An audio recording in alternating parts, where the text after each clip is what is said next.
City. 4 games left in the season. Because if these two clubs and many around Major League Soccer, the playoff chase is winding down, and we are underway tonight. It's Orlando with a chance to push a playoff spot tonight.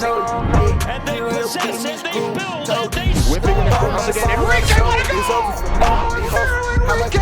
Leaping forward the near post, and he cues it into the far corner off his noggin. 1-0 Orlando. Over the middle, and it's in! It's Rodrigo Chaco, the Argentine, off the corner kick. He's playing for Qatar. Torres for the record. He got it! But Kundo Torres with a clinical finish, and it is a playoff clincher for Orlando City SC.